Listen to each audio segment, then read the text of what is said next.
All right. Good evening, everyone. So we're going to be talking about drying foods at home today. So we talked about herbs last week. So we're going to touch on that just very briefly tonight, but we're mostly going to stick to all of the other things that you can dehydrate and dry of your produce and everything from your garden at home, and a few meats as well. Sorry, my presentation wasn't working for a minute. So first of all, just a quick, the Rutgers Cooperative Extension is the Agriculture and Natural Resources Department, 4-H Youth Development, and the Community and Family Health Sciences Department. Sorry about that, Family and Community Health Sciences. It also includes New Jersey SNAP Ed and expanded food and nutrition programs. And that's what we've been our partners are Rutgers, the State University of New Jersey, the State of New Jersey County Boards of Commissioners, and the National Institute of Food and Agriculture, and the USDA. Just to give you a brief overview of what we do. And we believe in justice for all. So Rutgers Cooperative Extension is an affirmative action, equal opportunity employer. We also offer programs and materials that are open to everyone without regard to race, color, national origin, gender identity, religion, age, height, weight, disability, political beliefs, sexual orientation, marital status, family status, or veteran status, or anything else that we might have missed there. We welcome everyone to our programs. Just a couple of quick disclaimers on this one.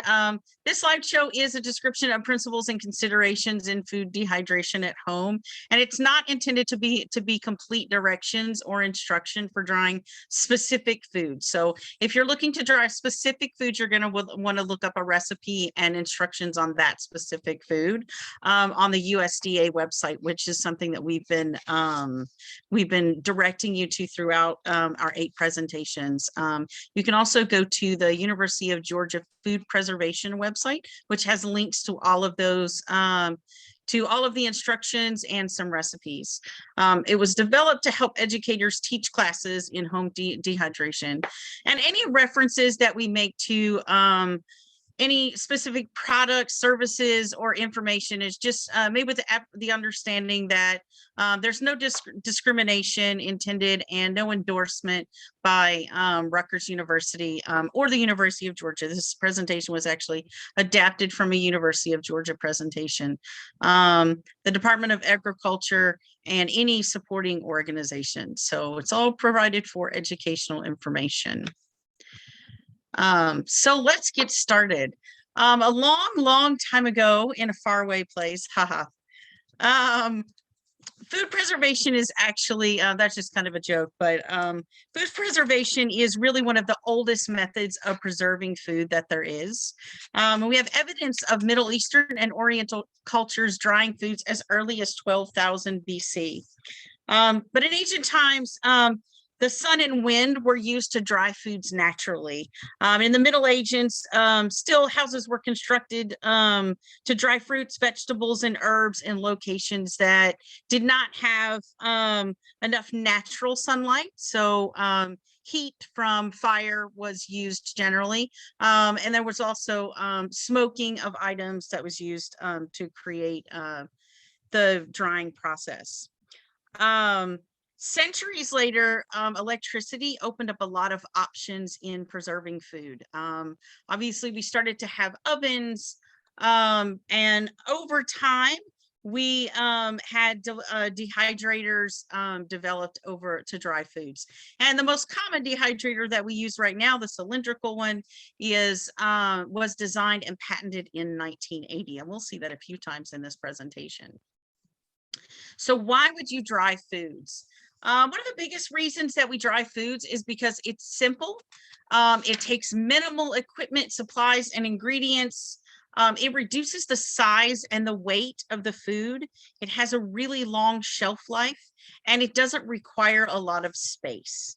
Unlike canning, it's something that is generally speaking much easier than canning, but still gives you that long period of time that you can keep your harvest going through the next year and beyond. So why not dry? There are certain fruits and vegetables that are not appropriate for drying. And typically those are, things like avocados, olives, pomegranates, and some citrus fruits, though that you are able to dry some citrus fruits as well. So generally time is one of the biggest reasons not to dry. Anywhere from an hour to dry parsley to 48 hours to dry peaches means you have, continuous hours in the dehydrator and several days out in the sun to get to the point where it would be safe to store it. It also takes a lot of attention. So if you're not someone who has the time to perhaps watch it, stir it, turn it, and test it for dryness over several hours or possibly days, then food dehydration may not be the right process for you. Unlike canning, it's something that's going to take, in some cases, quite a bit more time, where you could get it done in the afternoon the other direction. Preparation is about the same for canning and freezing.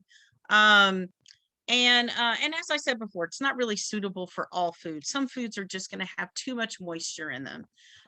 Particularly in this area in New Jersey, where a lot of our state has very moist air in general, along the coast especially. It's going to take you quite a bit of time to dry certain fruits and vegetables. So how does it preserve? Drying, generally, what we find on fruits and vegetables as they go through the process, yeast, mold, and bacteria need water to grow. So removing the moisture prevents those things from growing and prevents your food from spoiling from those microorganisms. You do need to follow the very basic procedures that we've reiterated throughout this process, making sure that you use fruits and vegetables that are at their peak of ripeness, making sure you don't have anything that has any areas on it that are already starting to spoil, making sure that you have things at the right temperature, and making sure that you dry it for the right amount of time, and to make sure that you have the least amount of water. Particularly with jerky, there's some concerns about foodborne illness, and that's where it's going to be really important that you dry it at the right temperature and for the right amount of time.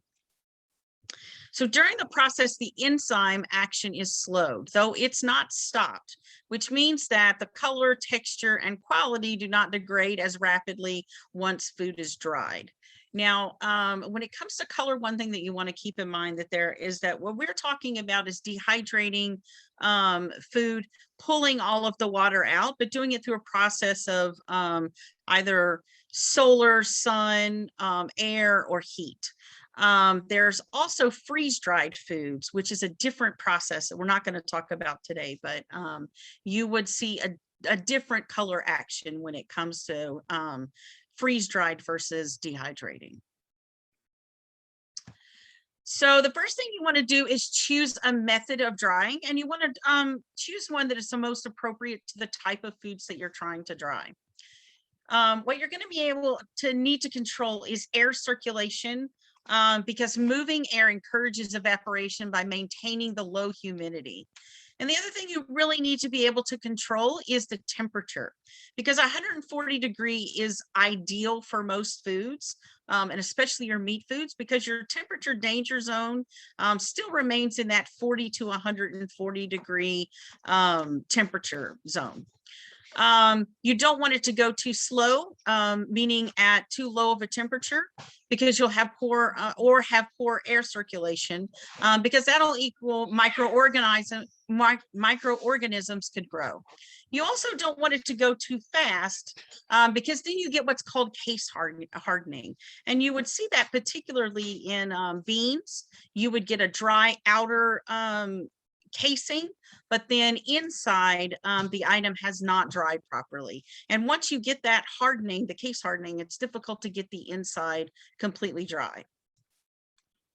And that could result in mold. All right, so here are some of the methods that we use, and we're going to go over these individually for dehydrating. So you have your outside options, which is sun, solar, and then vine, which is just dehydrating it right on the vine. Then you have the inside options, which is room drying, something that we talked about last week with herbs, hanging them in a room. You have oven dehydrating, and then you have dehydrators.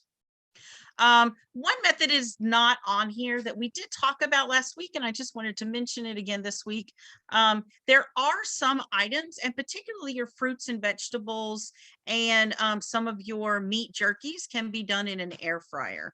The difference in the dehydrator and the air fryer is that it generally runs at a higher temperature. So it's not usually going to be appropriate for herbs, but it is something that you could use for your fruits and vegetables.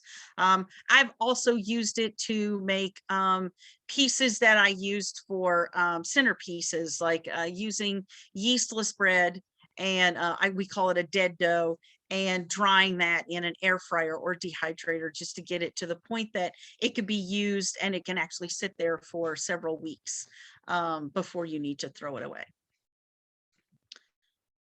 Okay, so we're going to start with sun drying. This is generally for your foods that are high in sugar and acid, your fruits, and then very few vegetables. The vegetables we'd be talking about would be whole peppers, beans, and peas. The weather needs to be hot, 85 degrees or higher, and less than 60% humidity. So as you can imagine, in New Jersey, that this is not going to be an ideal method for dehydrating in our area. It also needs to be consistently pretty breezy. There's quite a bit of work involved in it. You're going to need to build racks or screens. It has to be turned 2 or 3 times per day. Covered and either covered, or you need to bring it in at night. You would cover it with cheesecloth, and you need to do a lot of control for insects and pests. For obvious reasons, it's going to be a little more difficult to control for insects and pests when you're outside. So there's a little more work involved there. The other part is pasteurization, which we're going to talk about in a few minutes.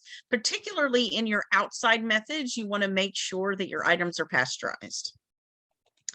Generally speaking, this is a low cost, high yield method because you can make a pretty big screened area to work in, but it does take several days.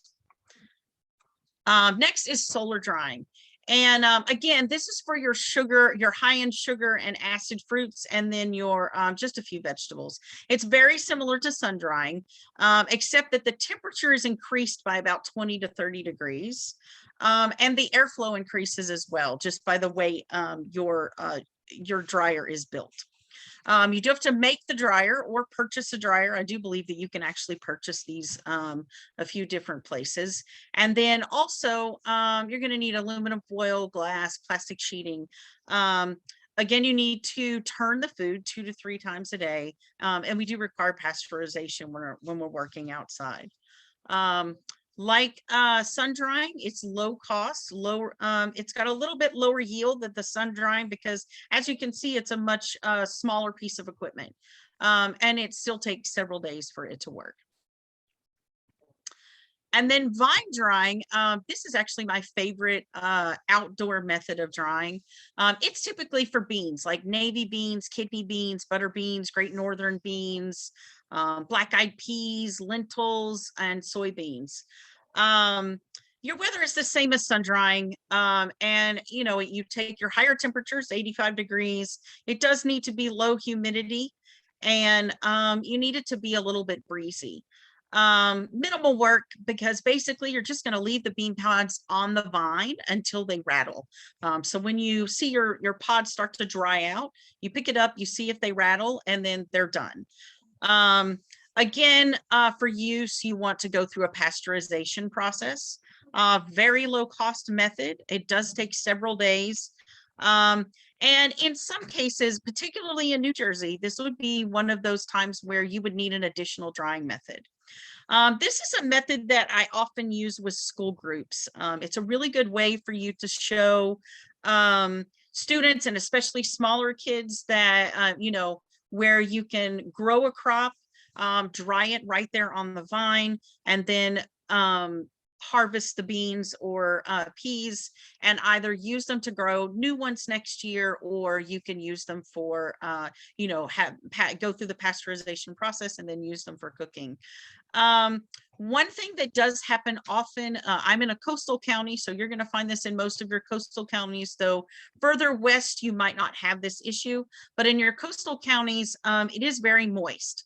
So you want to make sure that through the process, you want to make sure that the beans are kept pretty dry, because what you will find is that they will dry on the vine, but you often get a little bit of mold on them during the process, because you have those days that the humidity is just too high. So it's not the most ideal method depending on your area, but it is kind of a fun method that you can use. What I would recommend is, if you want to try this, just to see how it works, and you're in an area that doesn't have it has a high humidity level, you can try it. The ones that the pods mold on the vine, you can try to still plant them for next year. It's just a good experiment. It may or may not work. I probably would not recommend those beans or peas for consuming as food, but they are something that you could probably use again next year as just a seed to start new plants. So pasteurization, it's really required for all methods of drying outdoors, which I've mentioned several times now. It's done after drying to kill insects and their eggs. So there's two different ways that you can do it. The first is the freezer method. What you would do is seal the food in freezer bags, making sure you get as much air out as you can. Place it in the freezer set at 0 degrees or below for at least 48 hours. Then your second method is going to be your oven method. With the oven method, you're going to place the food in a single layer on a tray or pan, put it in the oven preheated to 160 degrees, and leave it in there for 30 minutes. That's going to help kill all the insects, their eggs, and hopefully anything else that would be left on them from the outside. The next method we're going to talk about is room drying. We did talk about this last week with our herbs, but you can also use it for nuts, chili peppers, and partially dried fruits. So if you have fruits that you have already started drying, you can then finish them with this method. You're going to need space, a sunny room that is 80 degrees with very low humidity again. Anytime something's outside, it's not in an oven or a dehydrator, you're always going to need a low humidity area for it to dry in.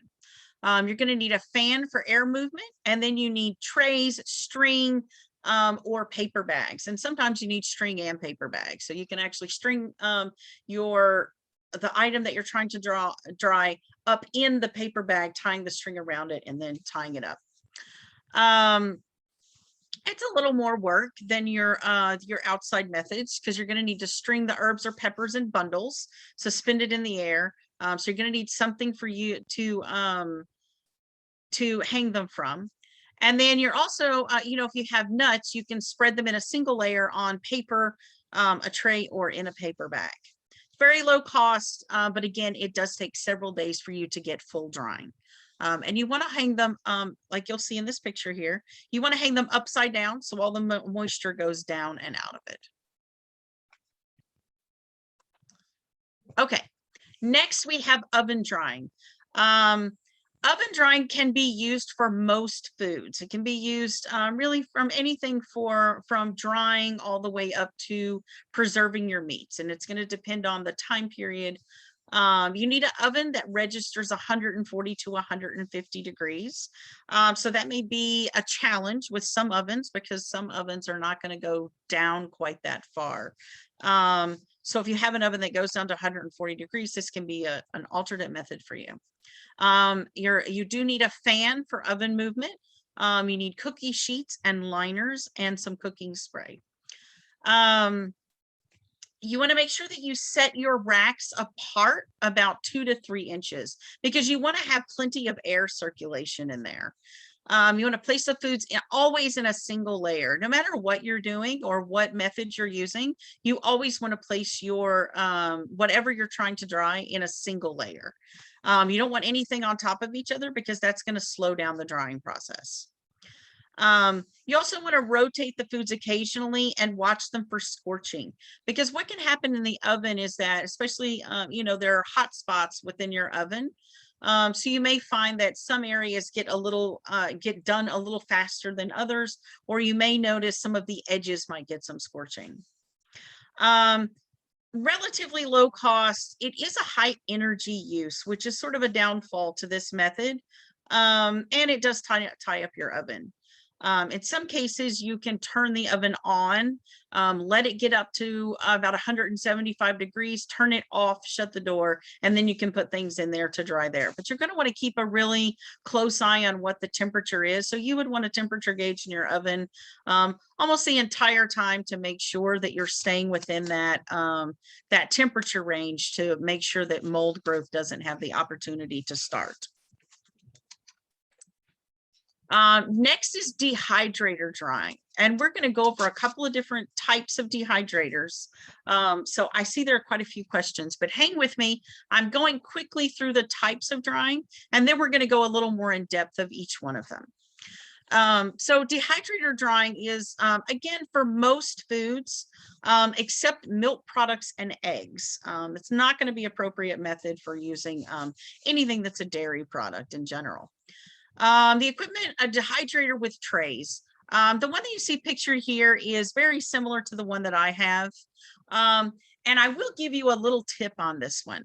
They typically come with 2 or 3 trays, and then you have the option to buy additional trays. You, generally speaking, it's not going to be very effective, again, particularly in a humid area, if you go more than about 4 trays.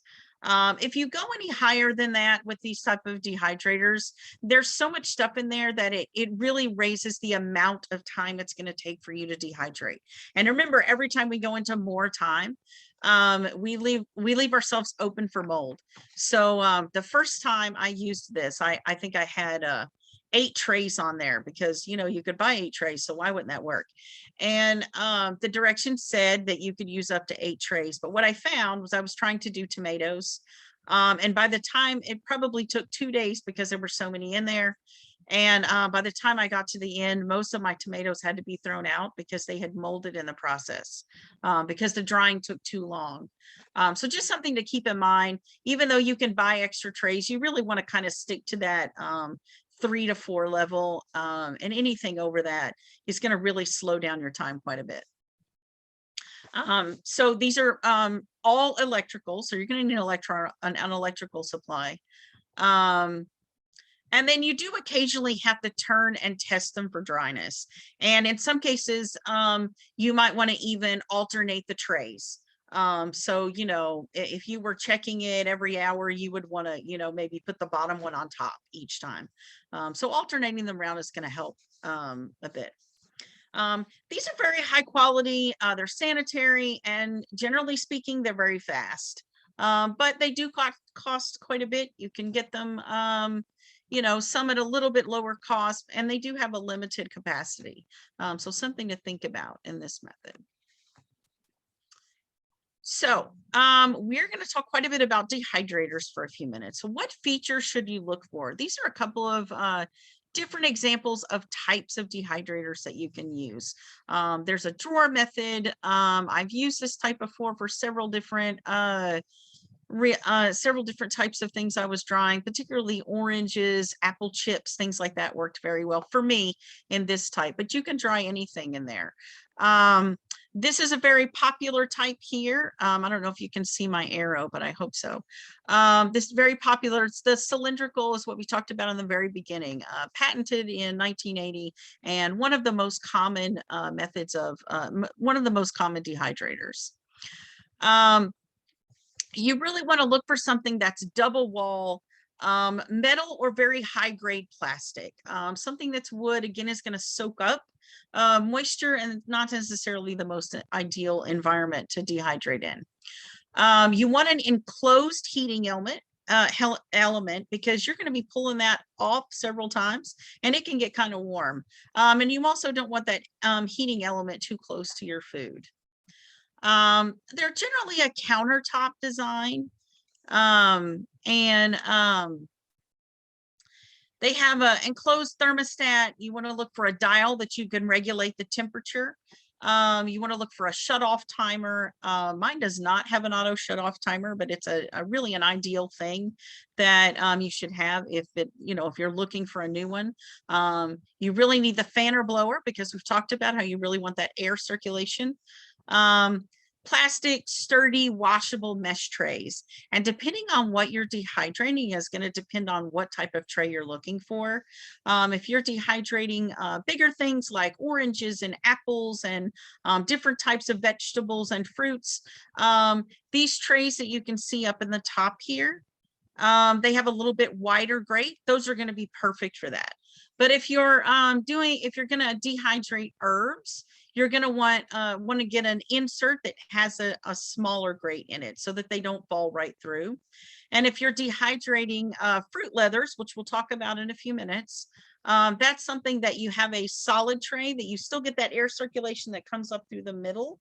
But the tray itself is something that you can pour a liquid on. You want to look for a UL seal, at least 1 year guarantee, and then convenient service. So those are just the ideal things that you're looking for. So what's the difference in the two designs that I just showed you? Your horizontal airflow has your heat and fan on the side of the unit. So you'll either have a fan on both sides, or you'll have a fan on one side that's sending it through, and then it goes throughout the unit. You have an equal heat dispersal, no dripping onto the heating element, and there's a limit on the height of the food pieces. So you might have noticed, in fact, I'm going to go back just a little bit. If you'll notice on this type, usually these shelves are very close together. So you're kind of limited in how high, how thick you can actually slice things in that particular design. Now, with the vertical flow, that's going to be this one right here.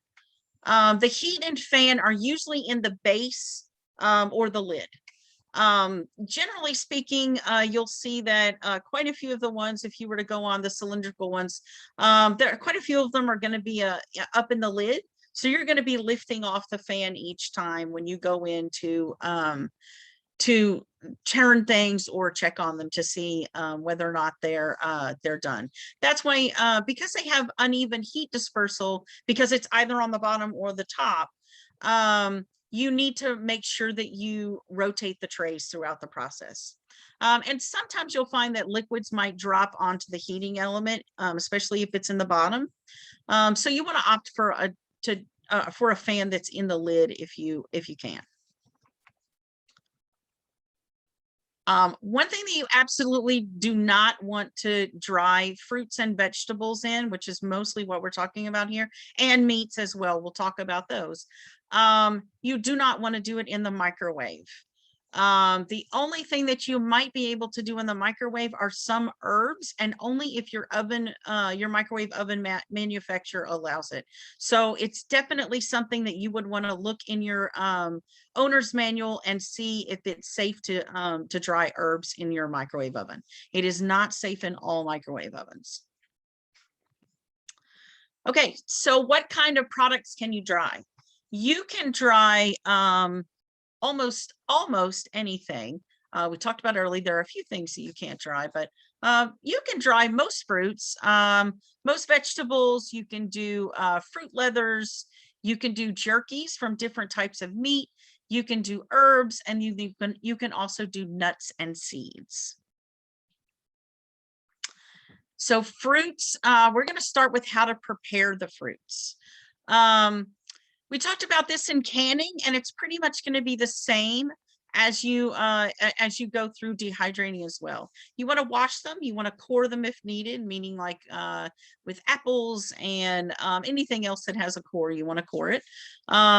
You want it to always be in uniform pieces. So if you're going to dehydrate things that are whole, make sure everything you're dehydrating at once is whole. And the reason for that is because you want to be able to do uniform timing. So as you go through the whole process of dehydrating, you always want to make sure that you're putting things together in the dehydrator that are that either dry at the same speed, they're sliced you know, relatively evenly throughout the process. You want them to be peeled and thinly sliced to dry the fastest. Now, a caveat to that, I often dry apple chips.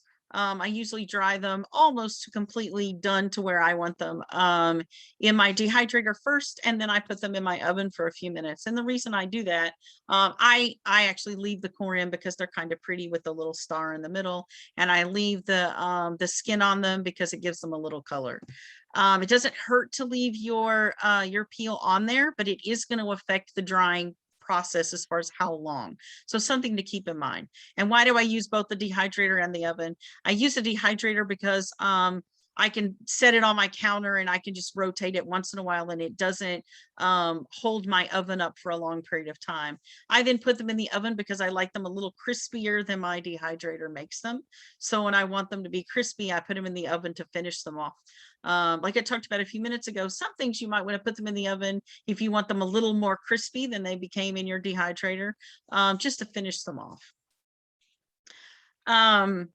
So whole fruits with thick skins like cranberries, you want to place those in boiling water until the skin cracks and then quickly place them into cold water to prevent cooking.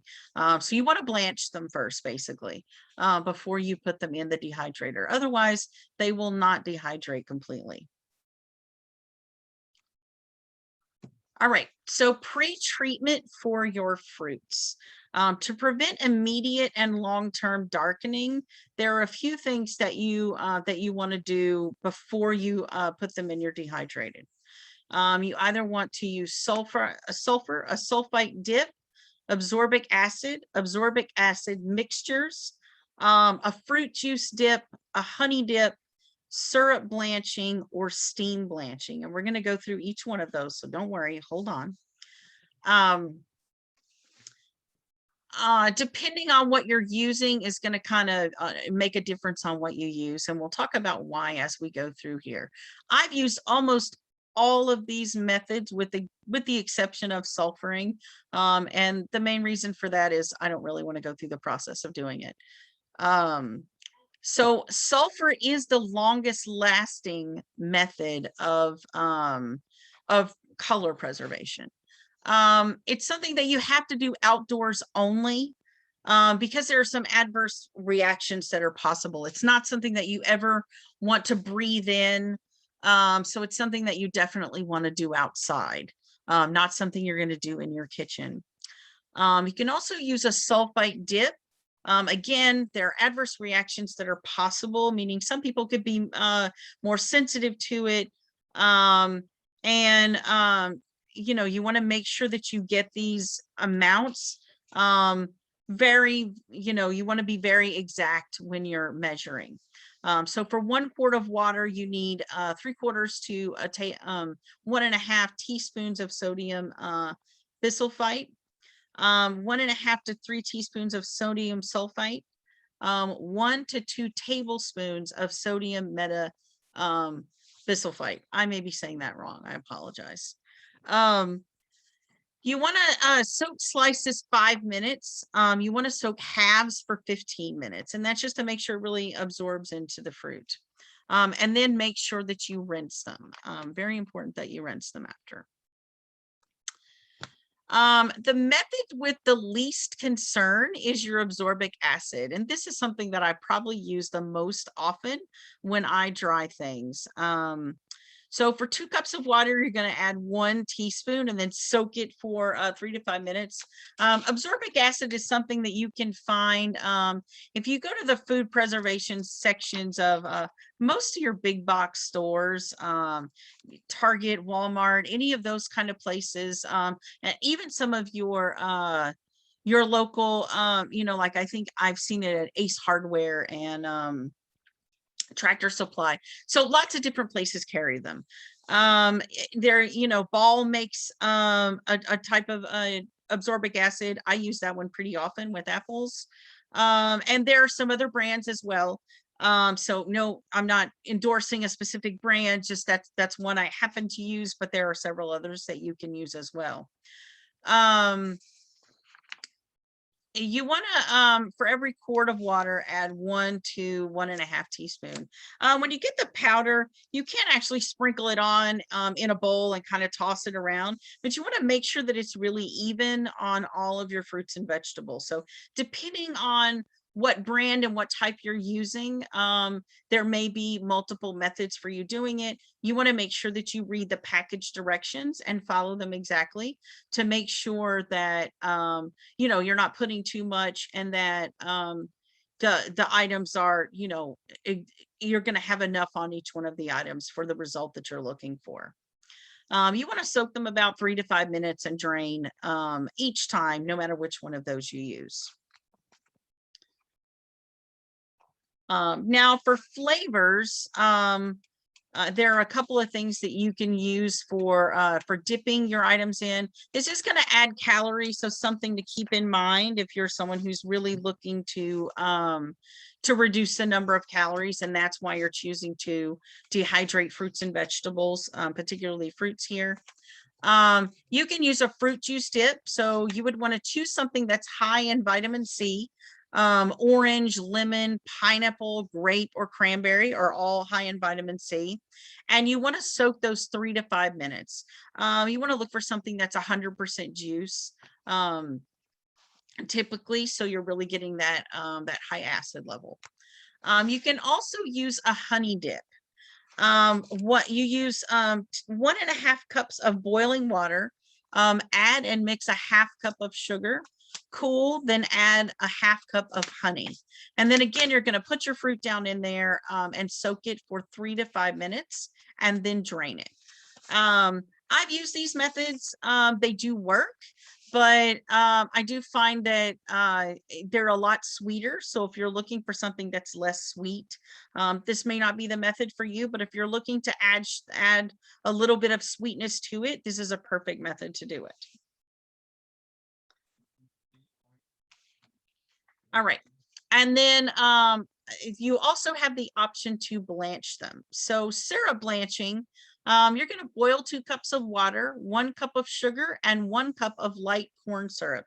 Again, this is a way to add a little bit of sweetness to them. It is going to add a little bit of calories to it as well, so something to keep in mind. You want to add 1 pound of fruit to that mixture, simmer for 10 minutes, and then remove from the heat and let it stand for 30 minutes. You want to rinse it lightly and then drain it. And then you can proceed with dehydrating the fruit. And then the next method is steam blanching. You're going to boil water, lower the fruit according to the blanching times, depending on what fruit you're using. Again, we're not giving specific recipes for specific fruit in this particular presentation. So if you're looking for something for a specific fruit and you want to use one of these methods, I would recommend going to the Food Preservation website, or you can go to our Family and Consumer Health Sciences website for food preservation, and there are some links to some more specific recipes. All right, so next we're going to talk about drying fruits. I do see a lot of questions up in the chat. I just want to let you know we will get to those. So, Linda, so I've been answering a few of them. Never fear, we'll have time at the end. Okay, great, thanks.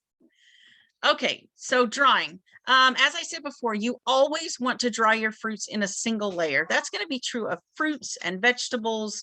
Anytime you're dehydrating, you want to make sure that you're drying in a single layer, not anything laying on top.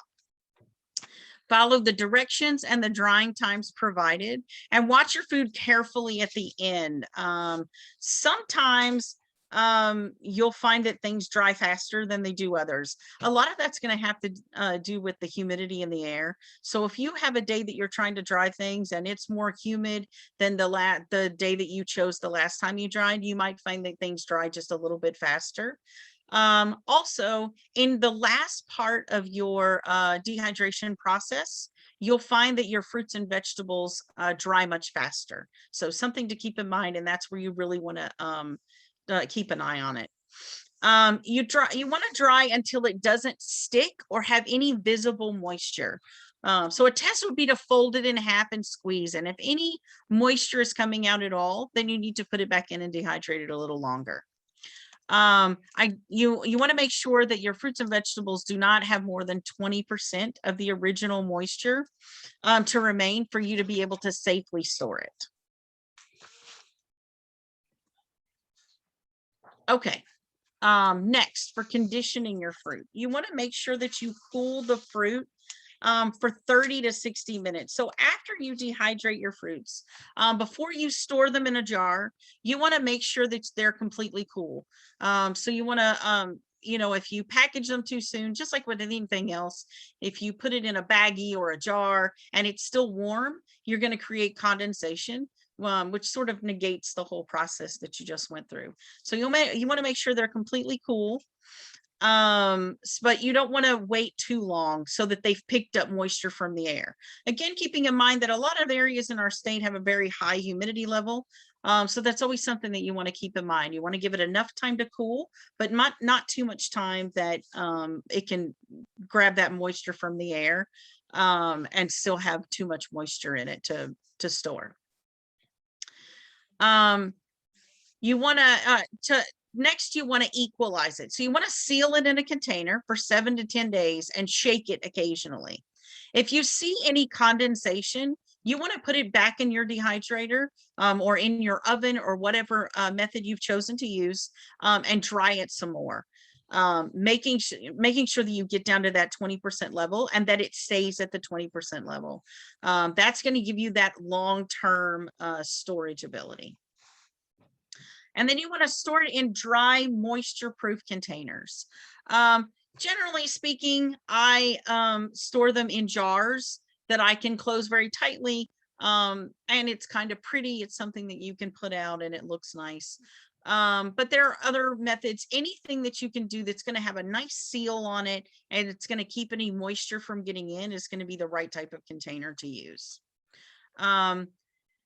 In my experience, putting it in Ziploc baggies is not an ideal method because at some point, some of the air kind of sinks back, kind of seeps back in there.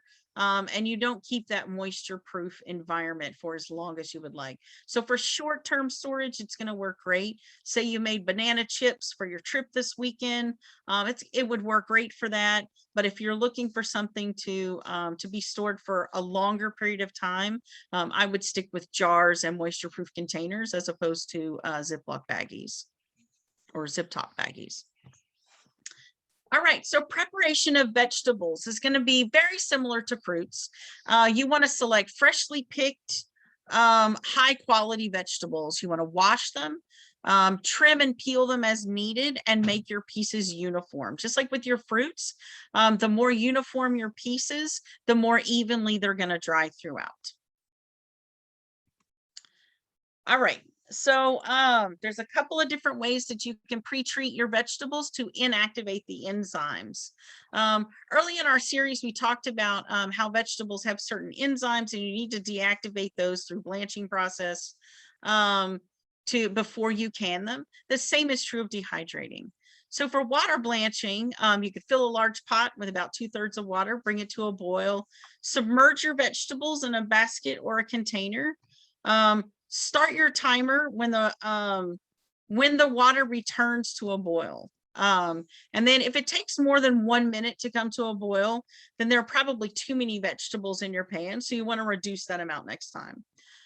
Dip your vegetables in cold water very quickly and just until slightly hot to stop the cooking. And then pat them dry. You want to make sure you can get them pretty dry before you put them in your dehydrator. For steam blanching, you're going to add the water to the pot, put them in a steamer basket that's not going to touch the water. Bring that steamer to a boil and place the vegetables in the basket. Cover with the lid and steam according to the time given in the directions of your recipe. Dip your vegetables in cold water quickly, just until they're slightly hot, to stop the cooking. And then again, you're going to pat them dry. You want to get them pretty dry before you put them back into your dehydrator, and then place them on the tray and continue on as per the recipe. So this is just basic. Your times, I know this is start timer. The time is going to be dependent on the vegetable and dependent on the recipe that you're using. So you always want to look up the vegetable, the size that you've cut your vegetables at, and that's going to determine how long they need to boil before you pull them out. Okay, so what do we do once we're ready to dry? You want to dry your vegetables until they're brittle or crisp. So keep in mind, something to think about whenever you're deciding, whether or not your stuff is done. Whenever you when you purchase something at the store and it's something that's been dehydrated, not freeze dried, because remember that's a different process, but something that's been dehydrated generally is going to be very crispy.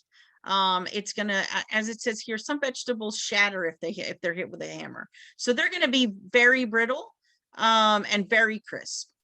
Again, just like with your fruits, you want to store them in airtight containers with no more than 10% of the original moisture. So unlike your fruits, you can go up to 20%, because remember, they're higher sugar. And generally speaking, that doesn't grow mold as much as things that are more acidic. So your vegetables, you need them to be bound down to 10% of the original moisture to have the highest amount of safety. The lower moisture content also results in no need for conditioning. So with our fruits, we had to condition them. We had to take that 7 to 10 days, shake them once in a while, and make sure that no moisture was seeping out of them. Because we're going down to 10% with our vegetables, we don't need to do that. All right. Otherwise, everything we did with fruits is very, very similar to your vegetables. Now let's talk about leathers. You can do leathers both fruit and vegetable. I've done combinations of fruits and vegetables, similar like you would do a smoothie. You can do some combos of fruits and vegetables. It's kind of a fun way to mix some flavors. Banana blueberry. You can do strawberry banana. I've added some kale powder into blueberry before, and all kinds of different combinations that you can make. Whatever sounds good to you, it's always worth a try. You can use fresh, canned, or frozen fruits. So sometimes when I want to just make a fun snack that we can keep in the car, I'll go buy a big bag of frozen fruit. You can get a frozen fruit mixture, or you can just get a big bag of frozen strawberries. I put them in my blender, put it on, I usually put my blender on extract, which gets it to as small as it's possibly going to get it. So you get a nice puree. And then, so what you want to get with your blender is you want to just get a really smooth puree.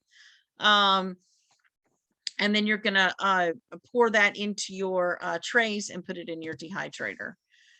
You can also use tomatoes. You can make tomato leathers. You can do pumpkin puree, mixed vegetables like tomato, onion, and celery.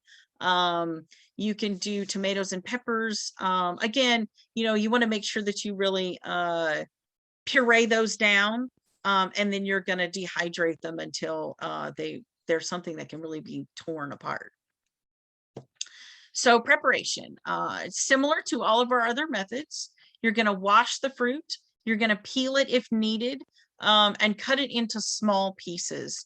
Cutting it into small pieces it makes it a little bit easier for your blender to get a very consistent, smooth texture at the end. You want to add some lemon juice or some absorbic acid to prevent browning if you're using light colored fruit, like your your apples, pears, things like that. You want to add a little bit of lemon juice to, or some sort of acid. You can put 2 tablespoons of lemon juice or an 1/8 teaspoon of absorbic acid per 2 cups of fruit.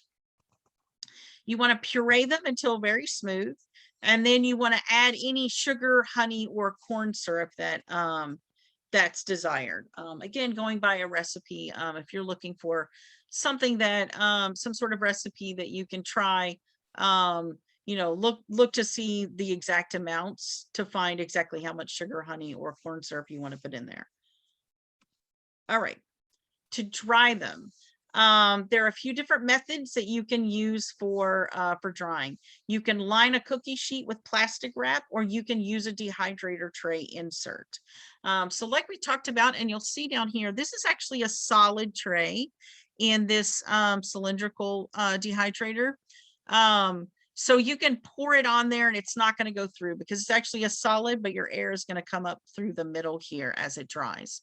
You can also do these in the oven, and this is something that you can that I've often done in an air fryer. So for those who've wondered if you can do some dehydrating in the air fryer, your fruits, your vegetables, and leathers are another perfect thing that you can do in air fryers, because you can get that 140 degrees. You're going to need a good 4 to 6 hours for an individual. So for a smaller one, or 6 to 8 hours for a large tray. If you're doing them in the oven, it can really take quite a while. It can take up to 18 hours to get a fully dried fruit or vegetable leather. And if you're trying it outside, 1 to 2 days in the sun. You know, I think many people have probably seen the videos of tomato sauce being done in Italy outside in the sun. So that would be a pretty close to what we're doing here, only that's creating a paste rather than a leathery texture. But it's still sucking all of the moisture out of there. So you want to dry until there's no indentation from touching it in the center. So not around the edges. Those edges are going to dry just a little bit faster. But when you go to the center, if you can press your finger on there and you'll see your fingerprint, you want to dry it a little bit longer.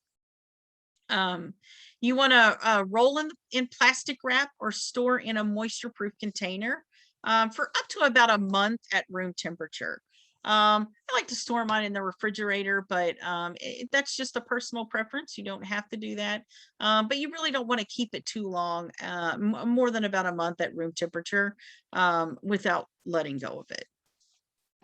I also use, and you'll see in this picture, I use not wax paper, but parchment paper. Usually when I dry it, I'll put parchment paper on the bottom, and then I cut it and store it with the parchment paper just to keep them from sticking together. All right, so I know I feel like I'm going through this very quickly. So Sandra, if I'm going too fast, just tell me to slow down. Doing great. So the next, what was that? You're doing great. Okay, thanks. Okay, so the next is jerky. There are quite a few different meats that you can use for jerky, but you want to make sure that you're using only lean meats. So you don't want to use meats that have a lot of fat in them. So a lean beef, pork, venison, smoked turkey breast, you can use chicken. I've seen lots of different kinds of jerky, and most all of those can be done at home. As long as you really follow very closely the directions, and the temperature is going to be very important when we're talking about meat. You want to slice your meat to about 1/4 of an inch thick. So it's actually going to be a pretty thin slice. Place it in a pan with a marinade, whatever recipe you're using. Let it sit for about 1 hour to 2 hours over, or you can let it sit overnight, depending on how much you really want it to soak in that flavor. For wild game, it's very important that you treat to kill Trichinella parasite by freezing a piece no more. you want it no more than 6 inches thick at 0 degrees for at least 30 days. So if you have this whole large piece like this down here, and this was any sort of wild game, you would want to make sure that that's frozen at 0 degrees for at least 30 days. Very important on that one. You want to treat pork by freezing, again, a piece that's no more than 6 inches thick at 5 degrees for 20 days. That's just to make sure that we're killing any type of bacteria in there that that could be harmful later. Heating is necessary to eliminate E. coli risk. So when you're doing jerky, there are a few more risks here, and it's really important that you follow these temperature guidelines. You want to heat your jerky to 160 degrees using the prescribed methods for pre and post drying. Meaning, you know, we just talked about you want to freeze it, and then we're going to go through what you do after drying it. Eating jerky dried at 140 degrees or below may pose a bacteria risk. So really important that you make sure whatever method of dehydration you're using, whether it's the oven or an air fryer or a dehydrator, you want to make sure that it is consistently staying at that 160 degrees throughout the cooking time, throughout the drying time. Belinda, this is Sandra. Can you clarify on the marinade step? If that is refrigerated overnight, correct? Yes, that is correct. Marinade is not sitting at room temperature. It's in the refrigerator. Yes, correct. Thank you. I should have said that.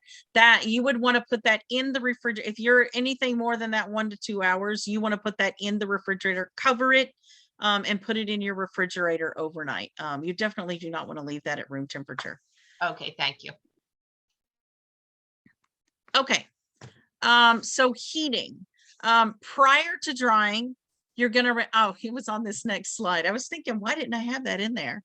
You want to refrigerate the strips in the marinade. So anytime you're marinating, this is really true of any sort of, anytime you're cooking meats. When you're marinating, you want to make sure that you're marinating while it's refrigerated. You want to boil the strips in marinade for 5 minutes. So after you've marinated them for flavor, you want to boil that for 5 minutes. If possible, check the temperature of the thickest strips with a metal stem type thermometer to make sure they're 160 degrees. Very important that they're at 160 degrees. Drain them and then place in a dehydrator preheated to 140 degrees. You know, normally with my fruits and vegetables, I don't worry if it's up at 100, if it's up at temperature before I start.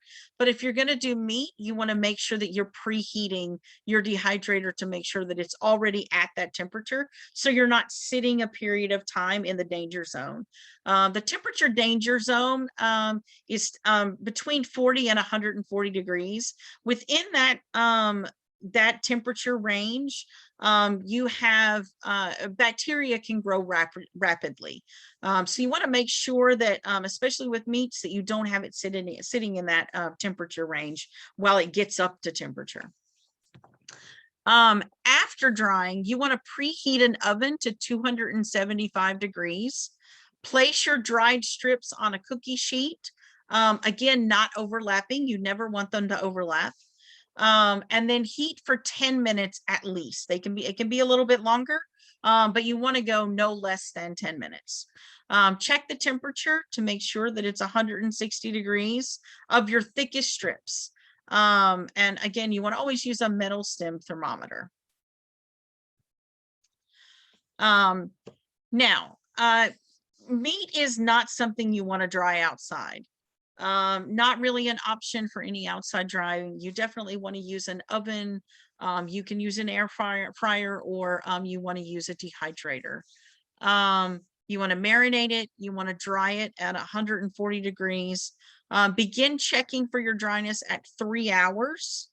It's dry when it cracks, but it does not break when cool. So you don't want to over dry it, because then it's not going to be edible. And you want to store your jerky in sealed containers at room temperature for about 2 weeks. You don't want to go longer than that. I would opt really for the lower amount, but no more than 2 weeks. And then but if you refrigerate or freeze it, it's going to have a much longer shelf life. So if you make quite a bit of jerky, it's going to be something that you're going to want to refrigerate or freeze if you're not going to eat it in a very short period of time. Okay, so we did a whole hour on herbs last week, so I'm not going to spend a lot of time on herbs. I'm just going to spend a quick minute on it. I've talked quite a bit about herbs throughout the preparation, throughout fruits and vegetables. So just really quickly, you want to harvest your herbs before they flower. You want to rinse them in cool water and make sure that you shake off and pat off all of your excess water. Bundle and tie for room drying. For oven drying, you want to separate the leaves and stems and lay them on a paper towel. You can actually have up to 5 layers on top of each other. In a dehydrator, you want to place them in a single layer on a tray. And then if the manufacturer's directions say that your microwave can dry herbs in it, then you can use your microwave using the same method as the dehydrator. Drying in electrical appliances like your oven, you want to use a cool oven with only the oven light on or the pilot light on. They will over dry very quickly, so something to keep in mind. If you're using a dehydrator, you only want it 95 degrees to 115 degrees. That's typically why an air fryer is not going to be ideal for drying herbs. It's usually they don't go down low enough to that 95 degrees, so they're just too hot for your herbs. Your drying times are going to vary. The other part to a dehydrator is our herbs are very tender, they're small, and they're easily going to blow around, so it can be difficult in an air fryer to do your herbs. Check them periodically. They're done when the herbs crumble and the stems break. And again, microwaves are something that you really want to check your manufacturer guidelines first. All right, our last thing we're going to learn how to dehydrate are nuts and seeds. This is not the same as roasting. You can dry some seeds like sunflowers right on the plant. We talked about your beans, and peas are something that you can dry right on the vine. You want to wash the seeds and place them in a single layer. Peanuts can be shelled or unshelled, either way. You have the option to dry outside in the sun, dry in a dehydrator at 100 degrees to 130 degrees Fahrenheit, depending on which seed or nut, for about an hour or 2 hours. And the other option is to dry in a warm oven for about 3 to 4 hours. And by a warm oven, we usually mean, bring it up to your lowest temperature, and you're probably gonna, depending on what you're trying to dry, you might even turn the oven off and then just monitor the temperature to make sure that it's staying warm enough. And you want to stir them frequently. Nuts and seeds are something that can scorch and burn very quickly. And when I say quickly, I mean you can look at them and they can look wonderful and perfect 1 minute, and you turn around and they're burned. So it really can just happen in a matter of what seems like a few seconds, but it can happen very quickly. So something that you really want to keep an eye on. In about a minute, you can go from perfect to garbage. All right, so here's a few little helpful hints when you're dehydrating foods. You never want to mix foods with strong smells or varying drying times. I have made the mistake before of putting things together that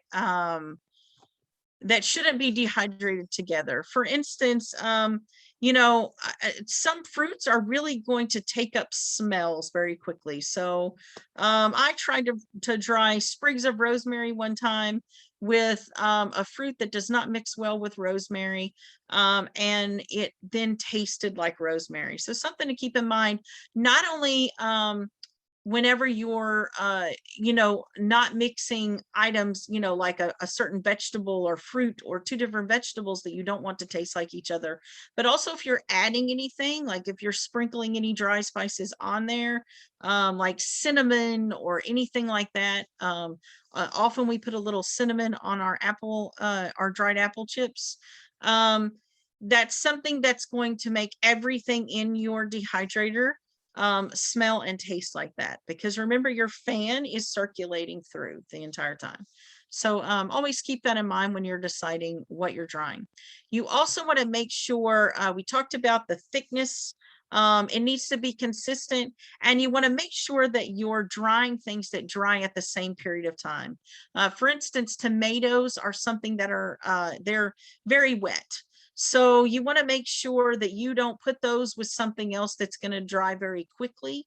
You know, apples and tomatoes dry at a very different, a different rate. So you don't want to mix those. Carrots and tomatoes dry at a very different rate. So carrots are going to dry actually much faster, depending on how thick you slice them, than something like a tomato is. Use some vegetable oil or a little bit of vegetable spray or some cheesecloth to prevent sticking to trays. Especially in that last bit of time before you pull them off the trays, they do tend to stick sometimes. So something to keep in mind. Never overlap your pieces. We've talked about that quite a bit of time. That can, not only will that sometimes increase the amount of time to dry it, but it also keeps it, it gets you an inconsistent dry. So if you have two tomatoes that are overlapped in just a little spot, that little spot that's overlapped, when everything else is completely dry and ready to go, that little spot's not going to be ready. So you run the risk of, you know, it's really inconsistent, or you may get pieces that don't dry quite enough. And remember that the larger the load, the longer the drying time and the more nutrients lost. So the longer you have something in the dehydration process, you do lose some nutrients, and you don't want to lose nutrients. Like I talked about at the very beginning, you know, just because your dehydrator says that it can use 12 trays, that might not be the most effective way to dry whatever you're trying to dehydrate. So keep that in mind. Stick to a smaller amount when you can, and make sure that it, you know, it's getting dried within within a reasonable amount of time. That's going to cut down on the incidence that you would have of any molding with your more damp ingredients, and then also you know, you're not going to lose as many nutrients. And rotate the racks and turn foods periodically. So, you know, if you're using an oven, you want to turn your trays, you want to rotate them when you can. Same is true of any of your dehydrators. Again, if you're using an air fryer, same concept. You want to make sure that you're rotating the trays once in a while to make sure that everything is getting, you know, it's equal, the drying time is equal, and then it's getting consistent heat throughout the process. That's going to keep you from getting some scorching and things like that sometimes too. All right. So what do you do with dried fruits? Any kind of dried fruits. You can eat them and enjoy them just as they are. Like I said, we sometimes make them in my family and carry them along on trips. They're an easy snack. They don't need to be refrigerated while we're in the car. So, so it's a nice thing that we can do, and it's not cookies. So there's that. If you're going to use your fruits in recipes, you want to cover them with liquid for 5 to 10 minutes. You can steam them for 3 to 5 minutes, or you can soak them and then simmer them. That's going to plump them and soften them.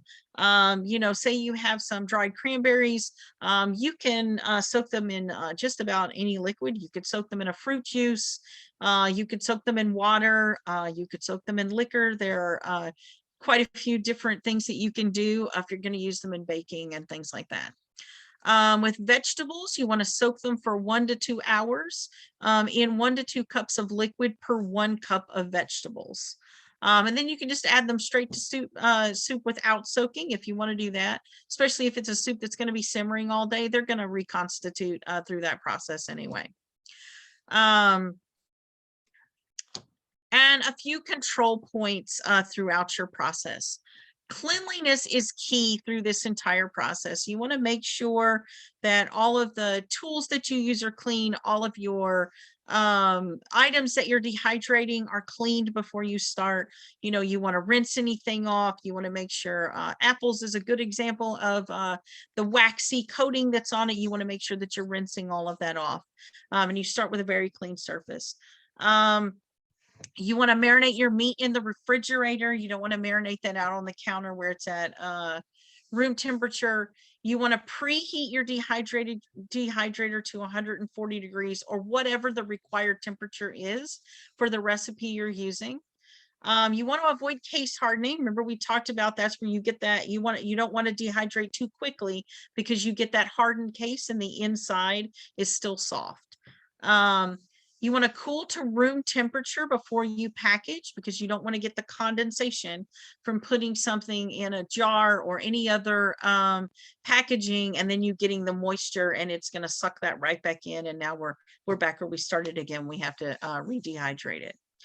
And then you want to store it in a cool, dark, dry condition, you know, in your pantry, or somewhere like, you know, somewhere like that, where it's not going to be in a space where there's a lot of sunlight. That's where you're going to lose a lot of your color as well if it's exposed to a lot of light. And you want to make sure that that it's, you know, again, very well sealed and you're not going to have any moisture that's coming back in. All right.